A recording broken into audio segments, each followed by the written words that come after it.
The haunted well, भूतिया कुआं।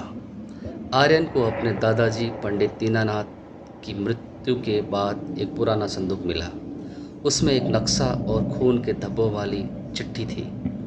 चिट्ठी में चेतावनी दी गई कि रामपुर के उस पीपल के पेड़ के पास मत जाना, जहां दादाजी ने अपनी परछाई गिरवी रखी है, वरना वह परछाई इंसान का रूप धरकर शहर आ जाएगी। आर्यन को लगा यह सब अंधविश्वास है।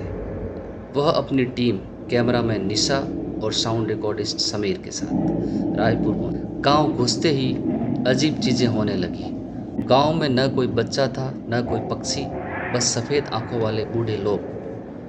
रात को एक धर्मशाला में रुकते ही समीर को अपने हेडफोन में हजारों लोगों के रोने और चीखने की आवाज़ें सुनाई देने लगी। निशा ने देखा कि गलियों में धुंध नहीं, बल्कि इंसानी साए के तैर रहे थे, जो एक पुराने कुएं की ओर जा रहे थे।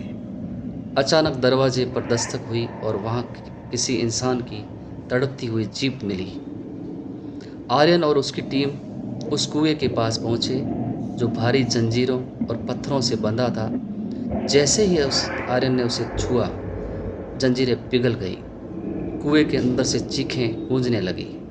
समीर ने जब अपना माइक अंदर डाला तो वह मांस के लोथड़ों में बदल कर बाहर निकला। तभी कुएं से एक आकृति निकली, जिसने निशा का रूप ले लिया।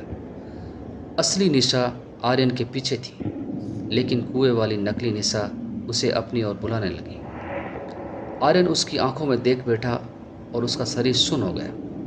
तभी कुएं से अनगिनत हड्डियों वाले हाथ निकले और उन्होंने समीर और निशा को खींचकर अंदर खींच लिया। आर्यन भी कुएं के अंदर गिरा, जहाँ पानी की जगह खोलता हुआ काला तरल था। वहाँ उसे अपने दादाजी का चेहरा दिखा, जो चिल्ला रहे थे, भाग आर्यन। तभी वहाँ 10 फीट लंबी एक भयानक औरत आई। उसने बताया कि आर्यन के खानदान को हर 50 साल में यहाँ एक बलि देनी होती है। दादाजी भाग गए थे, इसलिए अब आर्यन की बारी थी। अगली सुबह रामपुर गांव गायब था। वहाँ सिर्फ बंजर जमीन बची थी। शहर में आर्यन अपने घर लौटा। उसकी माँ ने पूछा, कैसी रही फिल्म? आर्यन मुस्कुराया, लेकिन उसके कान के पीछे से एक छोटा सा हड्डियों वाला हाथ झांक रहा था।